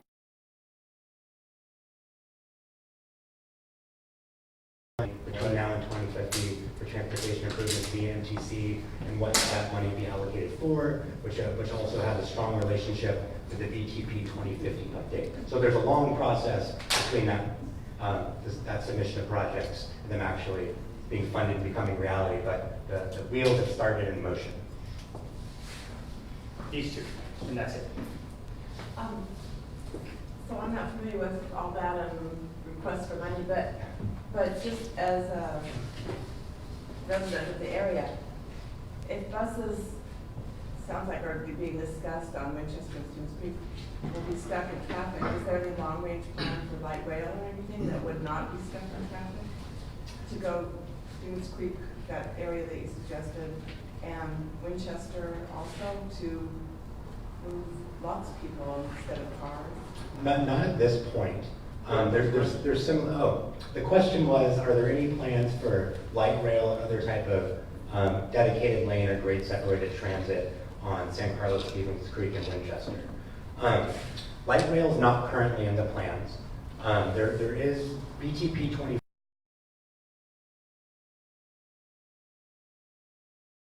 Clara. There's BTA went after that pretty aggressively, I think, right by Winchester, right by Santana Row Valley Fair. So that's kind of on the back burner for the moment. I think so there is some stuff in the plans currently. Both of those corridors have a Grand Boulevard designation, our general plan, and a transit shaft priority. I think the long-term solution for Stevens Creek would be determined in the order I was talking about. So what comes out of the RFI, what comes out of BTA's high capacity transit study, what comes out of the joint transit complete streets study. And then Winchester, which is mostly in the city of San Jose city limits, except for some sections of Santa Clara. In our urban village plan, we've included options for that. We're in the outside lane here. We call it a flex lane. That's the number 8. So as there's space for the lanes are wide enough to accommodate dedicated bus transit. So as we build out the corridor and we make decisions around how different parts of the corridor should be allocated for which uses, for which modes, there is an option in the urban village to create dedicated bus lanes on Winchester, but it's not dictated. And I'd like to add on that one of the calls in that project call is new transit, grade separated, dedicated transit on Winchester Boulevard between Santa Clara and Campbell as $150 million that the city has requested. So that is in their line of sights should a viable high-tech transit be chosen to do the airport to Diridon run and then Stevens Creek happen. Winchester is on that list. Grade separated. There's still a lot to be worked out. I think I was actually the person that first wrote those. It was simply trying to be consistent with our existing plans. So the Grand Boulevard designation says that transit has priority, and then our Winchester Urban Village plan provides that option. But there's a lot of working out to happen between now and that actually being something that gets funding gets better. Last question. Yes. Yeah, I mean, it's kind of a joke, but the country where I come from, this would be an autobahn, you know. So we are going, and you want to build houses there where people live. So I think we should really pay attention and have the third lane be only dedicated for electrical buses and bicycles, and really make it clear that there are only 2 lanes for cars in each direction, and the other one should be electrical buses. And I really say electric buses because it's a pollution source. You know, if you go as a bicycle rider behind the bus, and they would share more or less the road fare. So I would like to see this really in this direction. Great. Thank you for sharing your opinion. Okay. Alejandro. Just wanted to add, but there's only a single bus that is running currently, 60, and it runs 2 per hour. So why have a single lane for a bus that runs twice an hour? It used to run every half hour, it now runs every 15 minutes, but you are right that there is only one line there. I will say that Winchester is the best connection to regional transit for this area. Stevens Creek, San Carlos doesn't connect well to Diridon, the street grid just doesn't allow it. Whereas Winchester, you can ride a bus up to the Santa Clara Caltrain station, which can give you a full transit ride in this area, up the Caltrain corridor all the way to San Francisco. And then there's the North American City Transportation Officials, which is an organization, NACDO for short, that we are a member of, and they recommend beginning to consider dedicated transit lanes when they are every 15 minutes or less. And that's a common practice in many jurisdictions. Okay. Thank you. All right, John, you're up next. We'll get you situated right now. Sorry for the delay. You guys ask great questions. It's energizing that you're thoughtful, and I happen to personally agree with a lot of the thoughts you share with us off the record.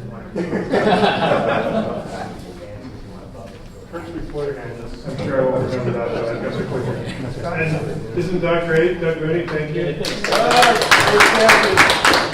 John. Yeah, hard act to follow. So Doug and I work in the same larger group in the City Department of Transportation, City of San Jose. We're kind of in a larger planning group in DOT. And I work with a really small group. We used to call us the Bike and Pedestrian Group, to try and make this city that grew around the automobile and catered to the automobile forever, try and make it a little better to walk and bike. And now because there are other things like e-scooters, which the gentleman from Bird, Marty, talked about e-scooters, and other things in the future, sometimes we, instead of saying, we're the Bike and Pedestrian Group, we sometimes say, we're the Micro Mobility Group. I don't know if that's any better, but it could be a skateboard, it could be an e-scooter, it could be an electric assist bike or walking. So, do you guys like that term, or what's a better term for what I do? Rolling. Don't like it. Rolling.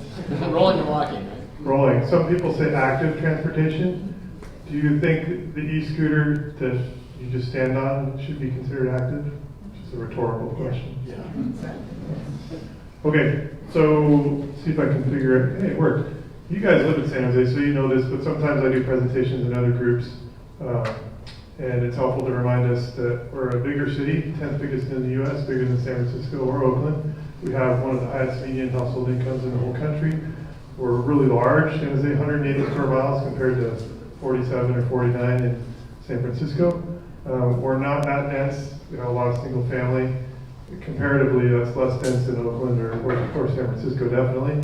And we don't have that many people that bike, but we do have a lot of people that drive. So 1% of trips in San Jose are by bike, and about 76% or so are people driving alone. Number of roadway miles, number of bikeway miles. We're also an ethnically diverse community, which is a wonderful thing. Kind of a third, Asian American, Latinx, and white, very rough.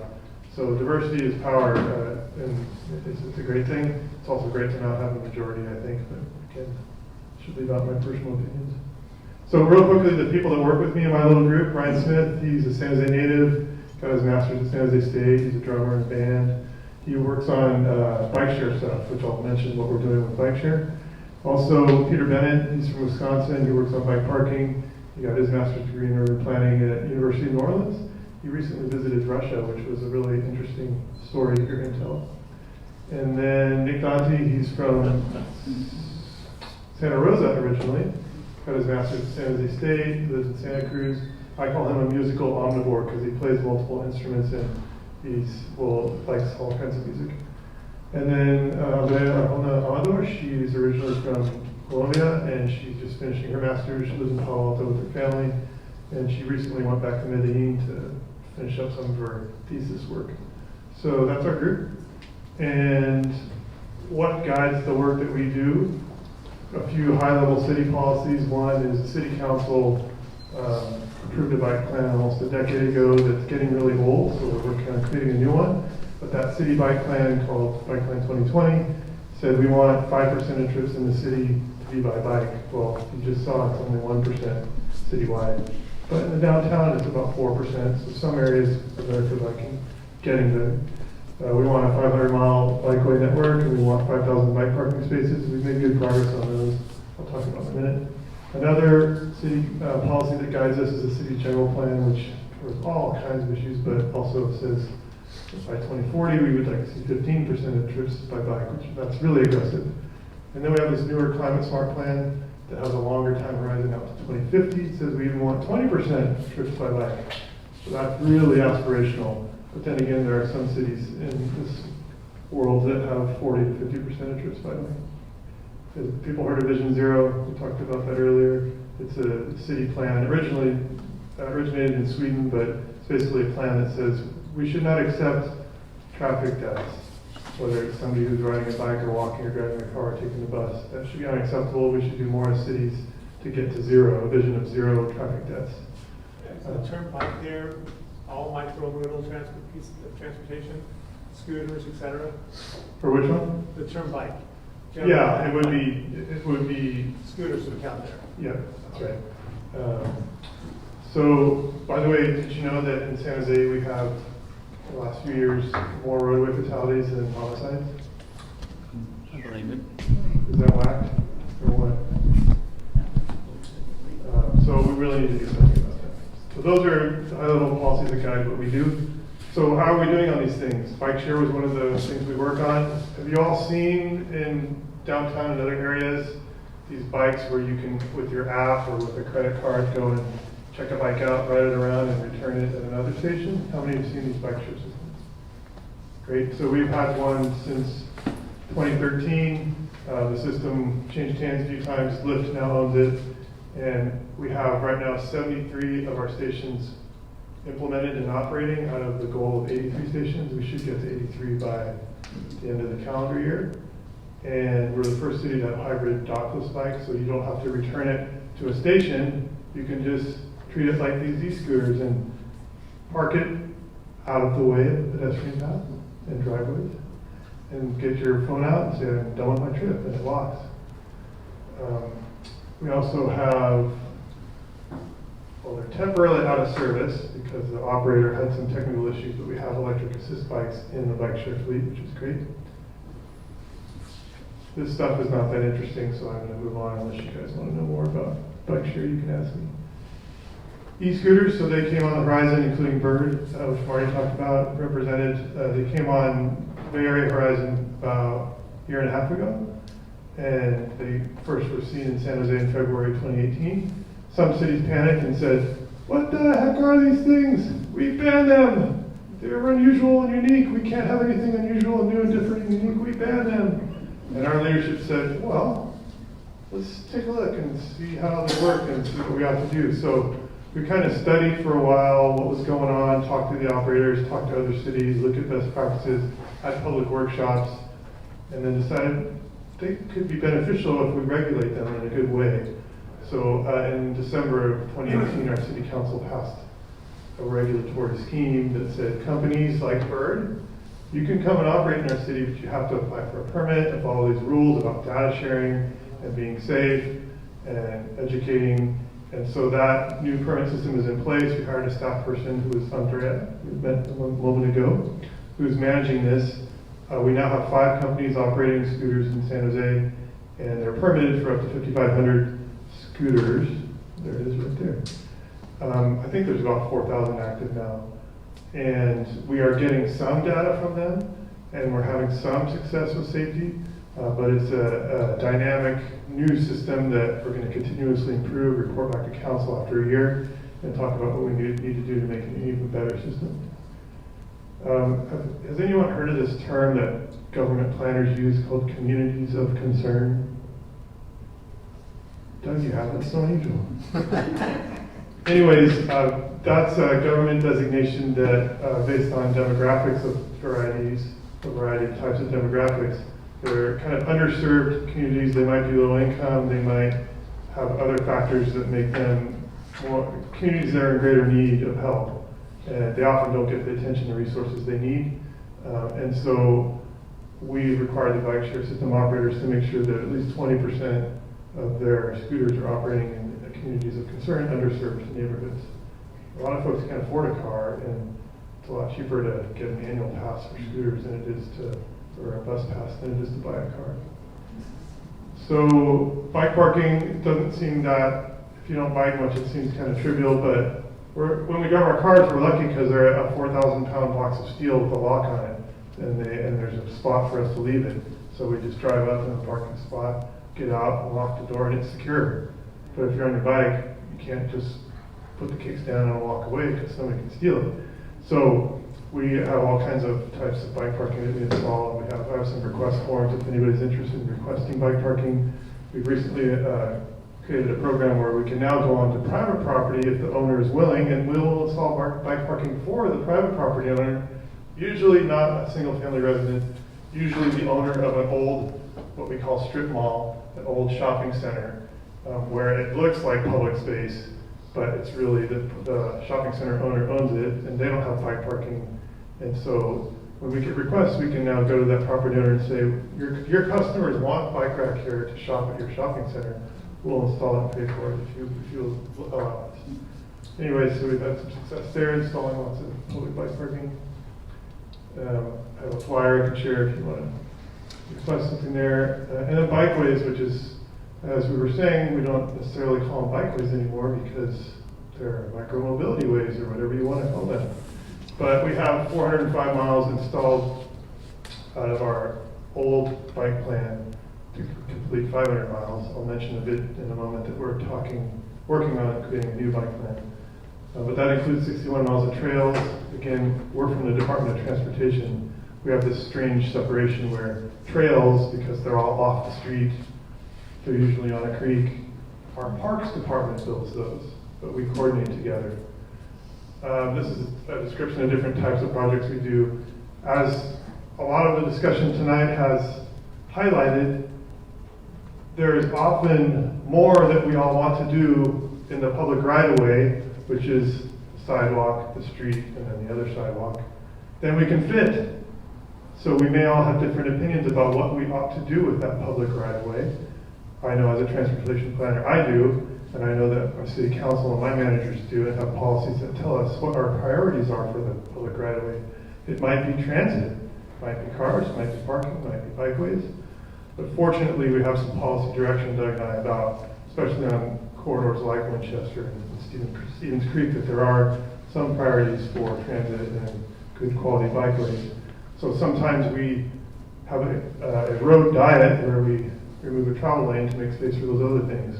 Or sometimes we find streets, not necessarily the ones we've been talking about, where there's parking all along the street but doesn't get used much. And we say, well, that's not really getting used, so we'll make that a bike lane. Okay. New bike plan is important. We're right now in the middle of a project to create a new city bike plan. It's called Better Bike Plan 2025. And if you're interested, go to bikesanjose.com. bikesanjose.com. And you can see information about that plan and get involved, or you can ask me afterwards. There's a lot to talk about there, but I don't want to talk too long. There's the website. There's some of the goals, the overarching goals of the bike plan. We're working a lot with community-based organization partners because we're trying to listen more and understand needs of others that we may not represent as well as we should. So I think I'm getting close to the end. Miscellaneous. Right now I'm working on a grant application to create a city pedestrian master plan. We've got transit plans, we've got neighborhood plans, we've got bike plans, but often cities don't create pedestrian plans because everybody walks. What do we need that for? But we do need it because, as the video at the very beginning of this showed, oh, the walkway narrows, the walkway ends, the walkway is blocked by a bus stop. Sounds like a Dr. Seuss.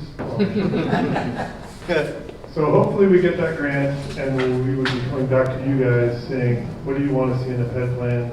Then we'd be coming back to you again with, here's a draft, what do you think of the draft? But first we have to get that grant, so that's to be determined. We have a group that Doug's immediate neighbors in our office that do a lot of data analysis, data collecting and modeling to really make sure we're accommodating the future needs, where we expect the city to grow. Just the very questions you guys are asking that I loved hearing was, well, a bus is just going to get stuck in traffic if it's just in a normal travel lane, isn't it? That's right. If we want to move more people, maybe they need a dedicated bus lane. And how many people are we expecting to bus on that corridor? So a lot of elaborate modeling and data analysis that is way over my head, so I've already gone beyond my breath on that. One of the things we've done to develop new bikeways, if you've been downtown at all, have you seen these green plastic posts sticking up? Yeah, it does. And so there's an acknowledgement in the last several years that we've been trying to get people to bike by putting a paint stripe on the road and saying, there you are, why don't you bike? And people say, are you kidding me? A car's driving by me at 40 miles per hour and there's a paint stripe there. Not enough. And so we've learned lessons from successful European and some South American and Asian cities that if you put something physical between where you're biking and where the cars and motor vehicles are driving, that really helps. And sometimes they call that a protected bikeway, but they're expensive to build. And so this notion of pop-up painted plastic permanent is how we can test things without spending a ton of money and pouring a lot of concrete that we would have to tear out if our test fails. So how we do it is phase one, pop-up. That means one weekend we go out with some cones and we just for the weekend take over a car lane and make it a protected bike lane with these cones. We just do it for a weekend and see how it works. It worked okay.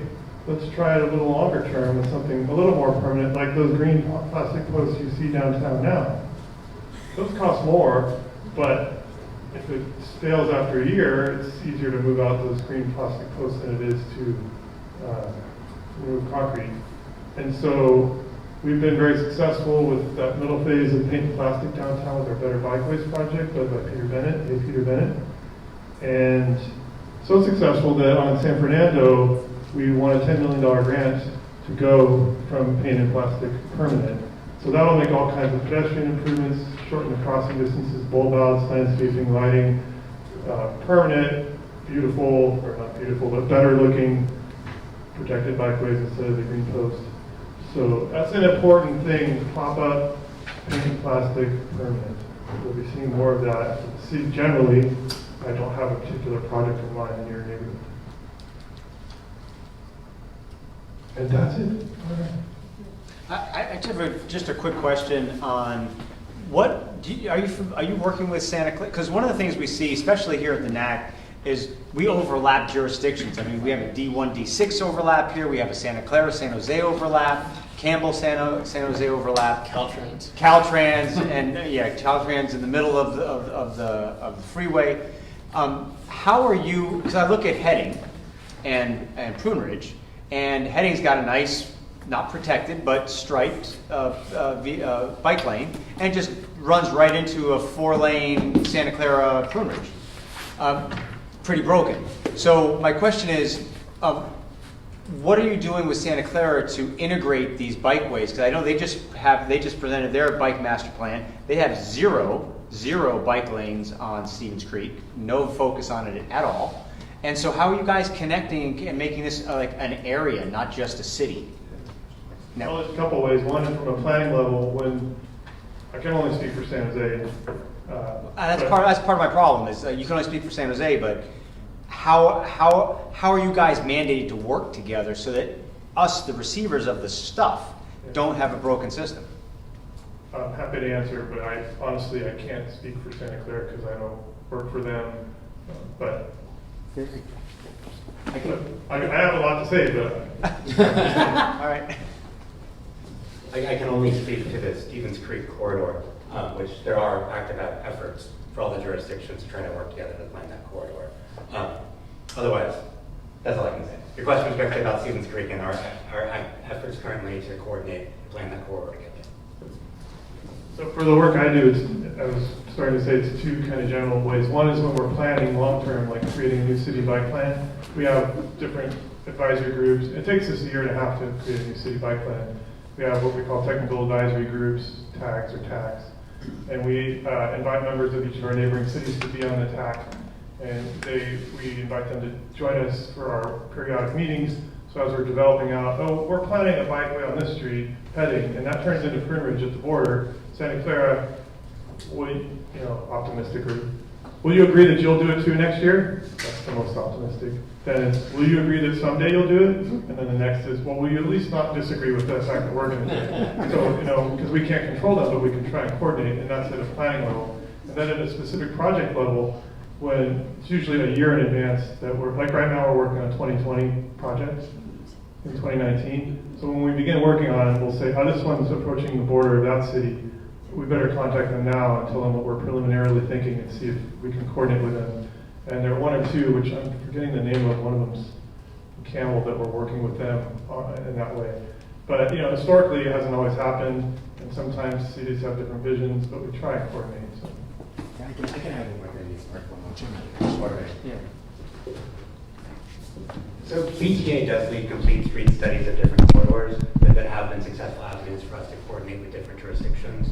I was the city's representative the Bascom Complete Streets Corridor study, where it was the County of Santa Clara, Campbell, and the City of San Jose working together. There's also been a complete street study for Tasman, which we worked with the City of Santa Clara, it was San Jose, and then Milpitas. And then there was another complete street study for Story Keys, which was only in the City of San Jose. So the first wave had those 3 studies, and now there may be another wave of complete street studies, which are existing venues where VTA, it is VTA's role to coordinate amongst the different jurisdictions within the county, and there are examples of them doing that, and they could do that again. Doug, how much community engagement was involved in those processes? Tons. For the Bascom Complete Street Study, we did 3 rounds of community engagement. There was 2 online surveys, 3 rounds of community engagement. And each round had 1 meeting on the northern end of the corridor at the Bascom Community Center, and then another open house on the southern end of the corridor, the Farnham Elementary School. And if you can Google it. You can go to VTA, Bascom Complete Street Study, and there's a full summary of all the community engagement work that was done. It was actually MIG, McCool, but with MIG that was here for the Stevens Creek plan, was the lead consultant on that effort. And I know he's quite good at community engagement. Jim's go. Just to add that, as we created our new bike plan, our first round of engagement, we had 28 community engagement events just for the first half of developing the bike plan. So we'll probably have another 20-something different things. But San Jose is huge, so we need to do that. Do you have any statistics on, say, if I go and rent a bike versus I go and rent a Bird or Lime or whatever? I've heard that these scooters are very dangerous, but do you have any statistics to say either way? Not comprehensive enough to draw conclusions, only kind of anecdotal statistics. So I can't draw any huge conclusions. I'll make some personal observations that are not data-driven, proven conclusions. It's just personal observations. If you've ever tried to ride a scooter, you can't, I can't, I don't know if anybody else can. On a bike, it's easy to take one arm off the handlebars. You can still balance and arm signal for your turn. Try doing that on a scooter, it's hard. Also, the wheels on a scooter are smaller, so when you hit a pothole, it's a little harder. I like scooters, they serve a great niche. But there are pros and cons of each. So I don't think that scooters are particularly dangerous. First of all, they're slower than bikes. Because the key factor, if those, is it mass times acceleration equals force, is that what it is? Or, anyways. That's correct. Yep. If you just tell me, do you think it's worse to get hit by a 4,000-pound piece of metal going 40 miles per hour, or a 10-pound piece of metal and plastic going 10 miles per hour? So scooters are not particularly dangerous, but we can make everything safer. So. Yeah, I mean, my anecdotal evidence is, I mean, I have a lawyer attorney, and she says, "Oh, I want to go try it out and be with these little millennials or that type of thing," and tries it out and ends up in the hospital. So they don't know what they're doing. They're trying it for the first time, and they don't have enough information.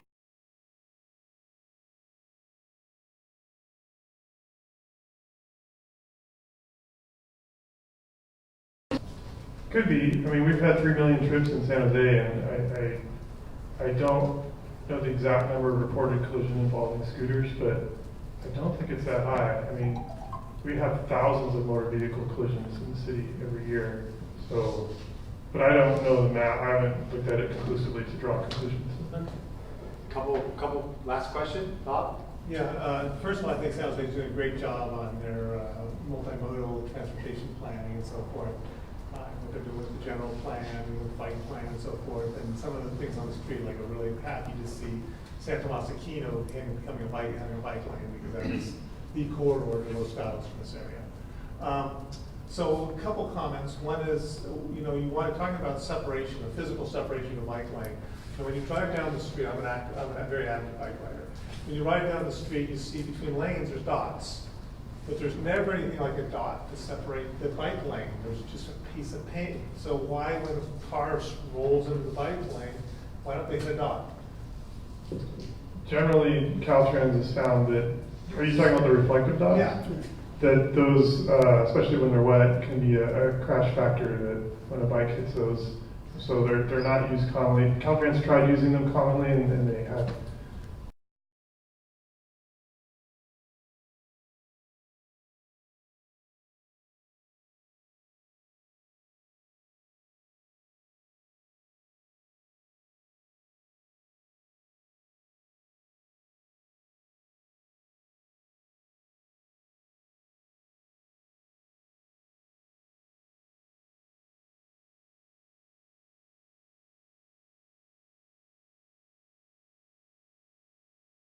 Associated with these permits.